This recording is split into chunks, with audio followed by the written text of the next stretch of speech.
खासियाबारि मेलायाव गंसे AS16GR4596 नम्बरनि ई-रिक्शा गोमादों।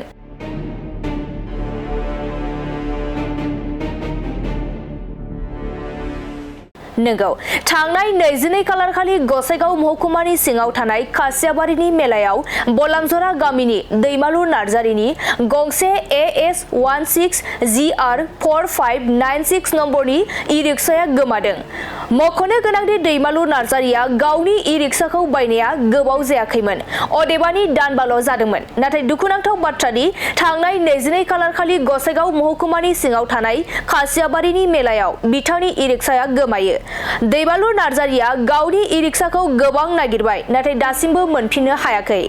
बिनिखायनो गासै रायजो राजाफोरनिसिम खौरांनि गेजेरजों गावनि गोमानाय ई-रिक्शाखौ सोरबाफोर लांसनबायदोंब्ला लोगोसे बहाबाफोर नुसनबायोब्ला नैबे 9395990710 जानबुं नम्बराव फोरमायहरनो थाखाय खावलायहरदों बिगोमा दैमालु नार्जारिया।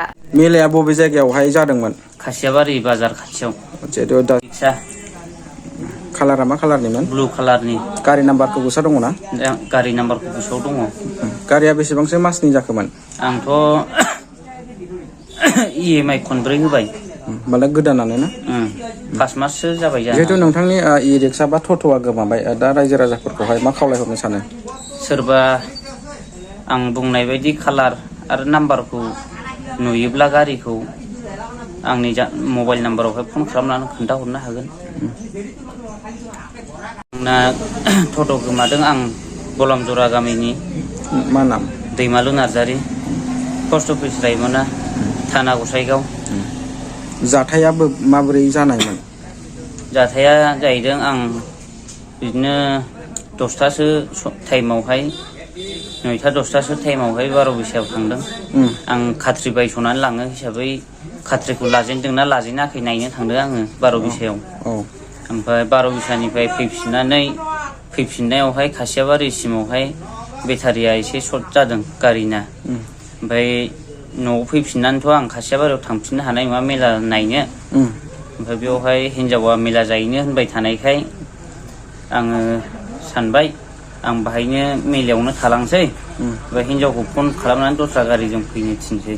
ओमफ्राय बेवहाय फन खालामनानै आङो दस्रा गारिजों आरो थांनो थिनबाय हिनजावखौ, लिंहरबाय हजोंनिफ्राय। ओमफ्राय मेलायाव गिदिङैनो